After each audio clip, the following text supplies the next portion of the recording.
It's been 6 weeks working nights, weekends, through Thanksgiving break, and I gotta say, I'm a little tired, but here it is.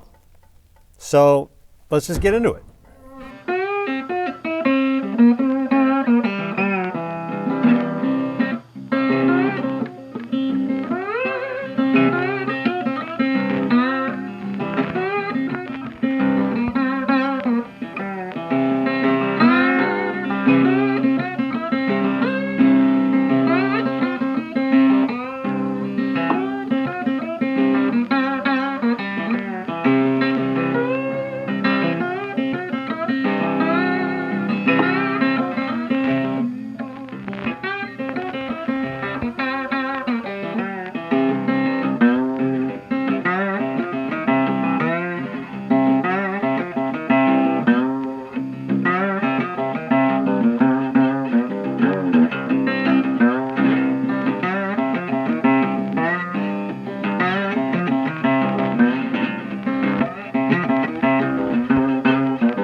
Let's take a minute to talk about this monstrosity, because I can tell it kind of looks like I built a roll cage for the engine rather than for the driver, which kind of makes sense because I've got medical insurance, the engine doesn't, and the engine's the most expensive part of the car.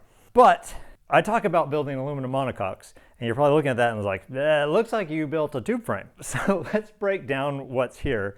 Building an aluminum monocoque, you've got bulkheads, and so no matter what, especially from a car, a design from the early to mid 60s, the later you get in the 60s, like late 60s, early 70s, you see a lot less steel, and sometimes it's replaced by titanium or something like that. But you're always going to have this steel bulkhead here. I mean, the roll hoop, this firewall here, that's going to be steel. Rather than triangulation, there'll either be an engine plate or sheet aluminum covering that in there. So that's always going to be steel.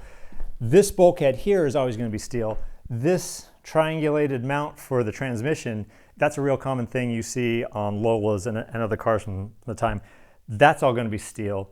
The motor mounts are going to be steel brackets that spread the load out as much as possible across the aluminum, allowing as many rivets as you need to bear that load.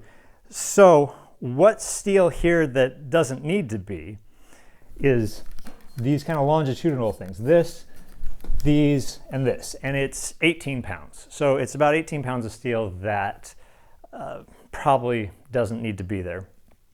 But let me explain why I do this. First of all, this is closer to how Lola would do things, which is because Lola's made their cars so they could accept different engines, and that's a lot of what I'm doing.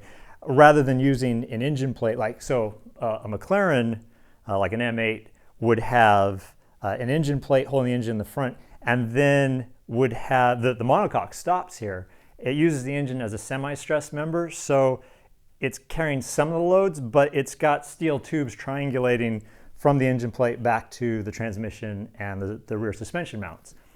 And that's really cool, but that's really engine specific. Whereas I'm going to put in a Ford Windsor block engine to start with. Maybe someday I'll get something more exotic. I mean, wouldn't it be cool to put a Ferrari engine in it, or like a proper big block Ford or Chevy, or common sense says I should be putting LS engines in here. Maybe I'll do that. I think it'd be really cool to put an electric motor in at some point. Having the steel in there makes it easy for me to modify what's here. In fact, on both of my other cars, something has changed where I've found I can now move the engine further forward or lower. Maybe I get a dry sump system, or the water pump. I get a different water pump. That means the water pump is what sticks out the furthest. So if I got like an inline pump instead of the pump that mounts the engine, I can now move the whole assembly forward and improve the weight distribution. What I've learned, having got some extra steel in the other two cars, is it's really easy to cut out what's here, grind it down so you can't tell it was ever there, and weld it in, within reason, because it needs to be supported, but make those changes, and it's easy to just do whatever the heck I want. The other consideration is the tunnels. The idea of a monocoque is you've got the metal out at its furthest most points to be as stiff as possible, but because I've got tunnels that are running through here,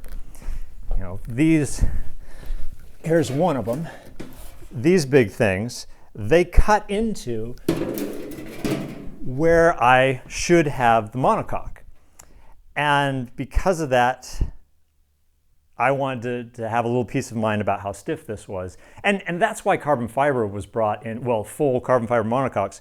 John Barnard was making a tunnel car, and that meant his chassis had to be really narrow, so he was looking for something that was stiffer than the metals they were using to make up for the lack of rigidity that happens from having this kind of narrow chassis thing. The other benefit is it allows me to think of the rear suspension and the engine, which is by far the heaviest part of the car, as this kind of single unit, and I'm spreading that load across a crap ton of rivets that way. Like this piece here, I'll explain, this is really to just spread the load out across a lot of rivets, rather than just having some engine brackets that then come out for the motor mounts and allow you to rivet around. I've got rivets running all the way around the sides, the whole bottom, stuff in front here. It makes it stronger. It means the rivets will last longer. There's some peace of mind there. This is actually similar to how Jaguar built the D-types and E-type cars, and their build is monocoques, but they've got a front tube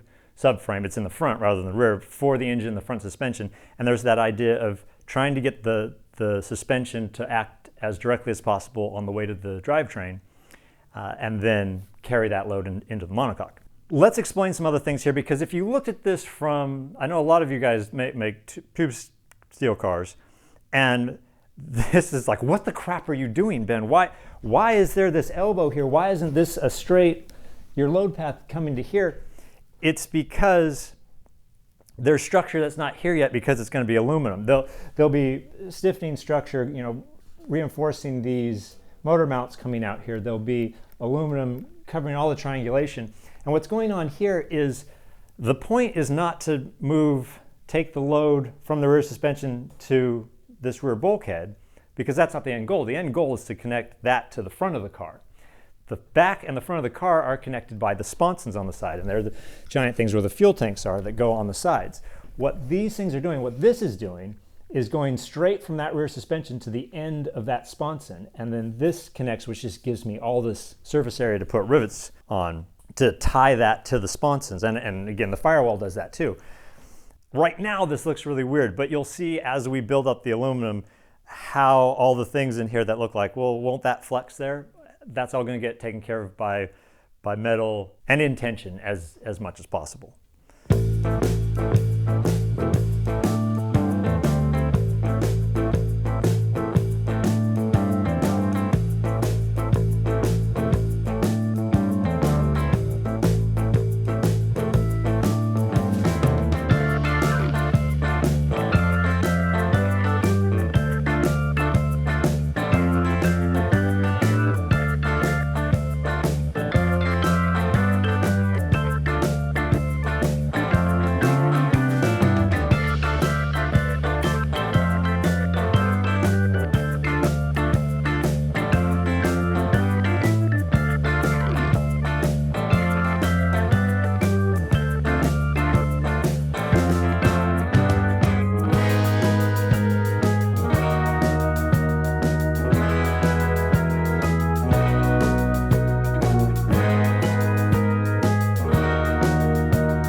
feet reach the pedals? Almost. Well, actually, they can. If I adjusted the pedals forward, yeah, they could. Okay, so the problem is when we're driving, my elbow would be like this. I don't mind. I just bug you. Oh, you're driving here. Let me help. let's help us not get into a car wreck. We got to get you out in the autocross so you can mess up a lap. On today's episode, we're gonna fix something I screwed up. These bars, when the engine's in, are gonna be a bit of a problem because the exhaust needs to come through here. This is a result of past me just being a bastard. Future me is a great guy. He fixes everything. Present me just complains and curses a lot. So what we're going to do is make these mounts so they're down here. It meets something more like that.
Well, now that you've seen the whole thing be built, I'm going to admit that it's not quite finished. There's one panel here that is not riveted in, and it's the top of this sponson, and that's because this is where the fuel tank goes.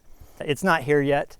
All that's going to happen is it's a rectangular fuel tank. I expect it'll go in here. There'll be a few holes cut to run fuel lines into the engine compartment, and there'll be a few holes cut in this so you can access, you can replace fuel lines if you need to, and obviously the fuel filler, and there'll be cover panels for them, just circle things all cut out and give it a little dimple too, and they'll screw them with sheet screws. And you'll take them out whenever you need to service something. So that's what's going on here. We've already talked about the design in the first video, so I don't want to get too much into it. I really like this. This was the kind of thing I wanted to design when I made the GT40, but because of the GT40, there's a few things that, from a design perspective, I didn't want to do, but I needed to do because it needed to fit a GT40 body. And one of them is just having straight load paths, just a straight line from where one thing needs to carry a load to another thing. The real obvious example is the sponsons on the side come out, and then the car has to kink in to where the foot pedals are. And that that's the way a GT40 chassis is. But with this, you get to do things that, the point of this is actually to help evacuate air pressure from under the wheel well. But it also means instead of having this kink, you've got that, and in here it's a steady angle getting narrower, meaning there's a straight piece of sheet metal from here all the way to here. I suppose, the next step would be to maybe make this wider and this narrower, maybe give up the idea of a passenger seat and actually have it, instead of having this kind of little kink, have it all connect right here as a perfect triangle. But, next time. For this one, again, because I've got a kid who's really into cars, I want him to be able to ride with me. When he learns to drive, I want to be able to sit with him. And this is offset. The middle of the car is the edge of the center piece here with the coolant pipes going through it. So the passenger side is smaller than the driver's side. This is not meant to carry people normally, but you can squeeze in there if you really want to. Just to give all the details that I think can help. What I have here is a mixture of 63 thousandths and 40 thousandths 6061 T6 aluminum. On both of On the Indy car, I actually did a lot of 50 thousandths too, and 40 thousandths, based on what I knew was used where. On the GT40, going off the Lotus theme, I tried to push it a little bit and use 40 thousandths thickness as much as possible. It's scary when you find out just how thin the metal on a lot of old Lotuses were. And it's fine, the car is great, it's nice and sturdy, but with this one, the aluminum's so light as it is, I went with more 63 thousandths than 40 thousandths, partly because a lot of the 40 thousandths end up as it's the inner panels that you're doing that with, and I find as a touch point, the 63 thousandths stuff feels rock solid. I mean, yeah, when you've got a big sheet, you can flop it around, but when it's smaller stuff and it's folded and it's riveted in, it feels absolutely solid. Whereas the 40 thousandths, you can still kind of feel that little bit of give, and it's not confidence inspiring. Some other things of interest. This, if you remember from my paper mock-up design, I had another panel here, and I was going to do a panel and do some dimpled holes like this, only bigger, so you could really reach your hand into the battery will be in the passenger footwell, and you've got adjustments to the brake pedals here. And if you're doing something with steering, you know, I want access there. And what happened was I got to this point and realized, you know, really if I put a panel here, even with holes, I'm gonna have a hard time getting my hands in and well enough where you can get your hand in and see what you're doing and whatnot. And there's no structural reason, you know, having some 40 thousandth sheet metal here, it's not making anything stronger. It's not doing anything. So I'm just going to leave this open for easy access to stuff. And of course, obviously, there's going to be a body covering this. So you may have noticed and wondered what the heck was going on. The steering wheel is on this side, like a proper sports racer or Can-Am or Le Mans car, but the steering rack is on this side. Now, this isn't the steering rack we're going to use, but it's got the same bolt holes. So I was not happy with this rack when I got it, so I just kind of used it as a stand-in. But what's going on is I like to be able to left foot brake, or rather brake with either foot is the point. So the normal place for having the steering shaft come through would be right here in between the brake and the clutch pedal. And that gives you a nice, strong, solid, simple connection. But then you've got the steering shaft going through where, you know, in between the pedals. So it's hard to impossible to move your foot from one side to the other if you want to take the foot that's normally on the clutch and move it to the brake. So putting it over there gets it out of the way, and now my feet are free to be on whatever pedal I want. I'll be making extensions for this. We'll get into this in the next video. There's another panel that I've already made that goes under here, and I've already got the holes drilled and everything. In fact, you saw it briefly in the video. I used it to make sure these are lined up in the right place. I just don't have it in because with it not in, I can stand here and work on the steering and brakes while I am still building the car, but I will put that in before we put it on the ground. And before we weigh it, I hope to have the radiator in too. I can also say, although you can't see it, I'm not sure how much I'm going to show it because it doesn't look good. I tried a wrinkle finish paint thing, which I've seen on plenty of cars from the period, on where the instrument panel is here. And I have not mastered that yet. I tried it, but my first try was really bad, and then I did a second attempt, and it's like, okay, I'm getting there, but still not there. And now I'm debating if I'm going to try it a third time or if I'm going to do what I've done on the Lotus, just glued vinyl over this. It's simple, it doesn't weigh much, and it looks really nice. That's all to come. I just need to do that before I do all the wiring. This has wiring run from here and the switches all the way back to the engine bay. It's got a big sucker going to where the battery goes, and it goes through and also back to the engine bay. There will be relays back here. I've run the wire because it's a heck of a lot easier to do when this panel's not riveted in. But right now there's no ends on anything. I've still got to do that. All right, so in the back on these tunnels, you'll notice I had to rivet two pieces together because my brake cannot bend something as long as I've got designed here. But it also gives me advantage of, one, I was able to make this further part out 40 thousandths instead of the 63 thousandths that is out there.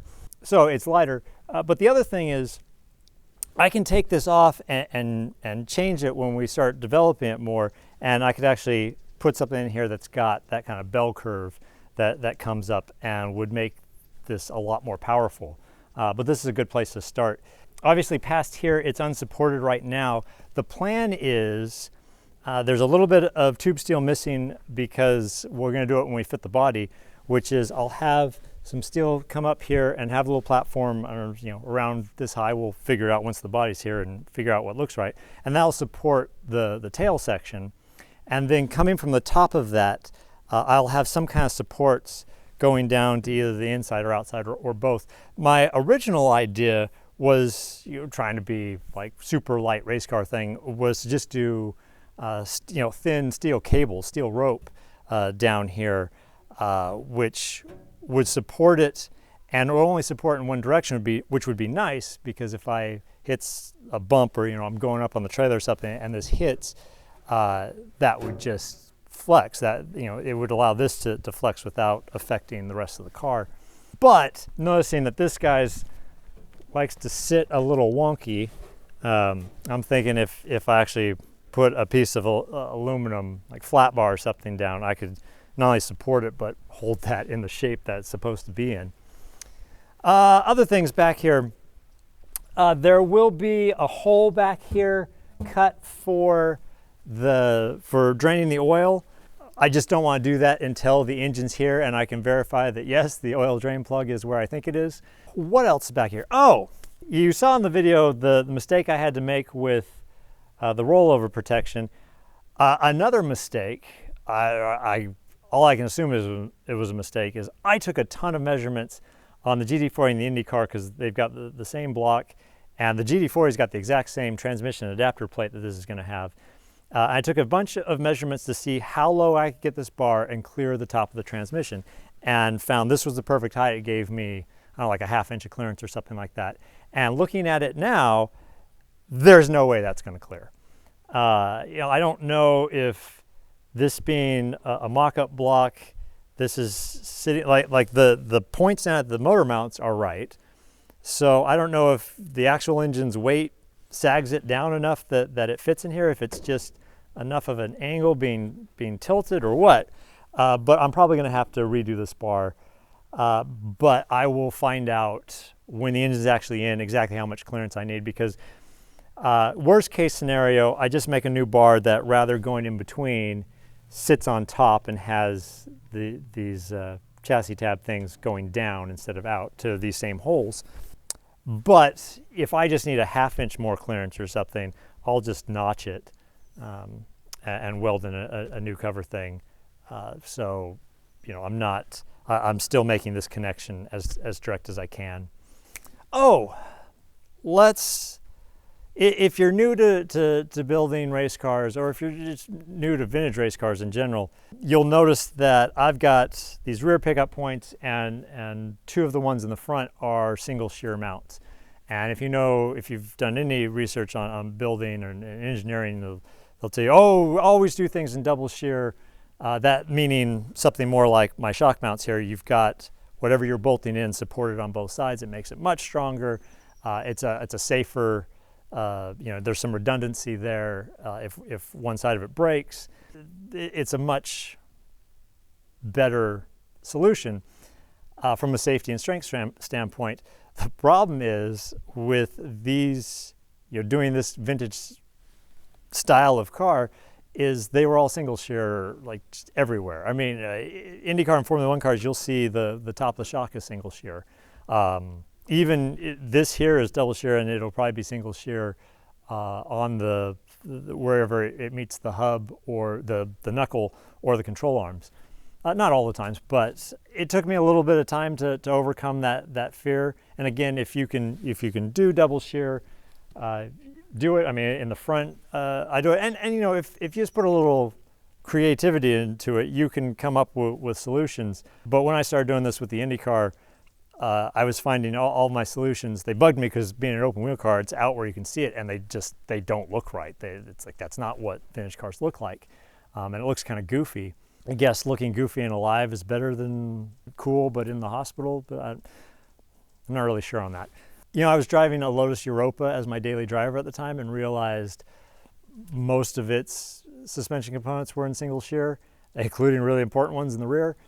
So I got over it, and you know, the farmer solution to everything is just to use thicker metal if it's not the best engineering solution. Then there are also nice things you can do, like getting retaining washers so that if you have a ball joint fail or something, the housing won't completely separate from the ball and just fly apart while you're driving really quickly down the track. All that talk of double shear brings me to, you saw me weld in the upper front trailing arm connection point, pickup point on the chassis here. A common thing for these cars would be to have the trailing arms coming from the rear suspension go to the rollover structure, the firewall / rollover structure. And a lot of times, like Lola does, I see this in other ones, they're doing the exact same thing I'm doing here. In fact, it's where I was inspired to do this. The lower one is going straight to where the motor mount is because there's steel there, and it's that way acting directly on the weight of the drivetrain. The front one, because again I made my cockpit to be wide enough to actually seat two real people, it's a little wider. So in order for my trailing arm to clear the tire, I had to be a little further in than this. You know, if you look at a McLaren M8, this structure is a few inches narrower, and that means you can bolt right up to it. What's here isn't because I was so concerned about double shear, although it does help. But really, what's going on here is because I had to move this in and have this just little bit of extension. Even though that's thick enough metal and it's short enough a distance, I know it's not going to do anything. You can do the calculations, and you know it would take 8,000 pounds to move it 0.5 millimeter or something, which is something that this one connection point is never going to see unless it's in a really bad crash. I threw this other thing on there just to kind of support that, so there isn't some kind of torque thing going on this extended thing here. That's really what's going on there, which is dumb. I should be more concerned about the safety, but that's one of my quirks. So let's wrap this thing up.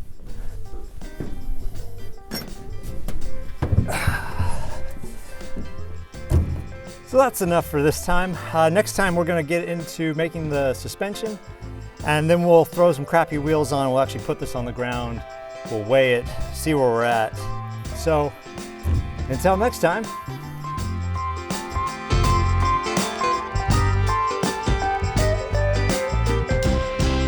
What happened to the script? I feel like there was probably more I was supposed to say.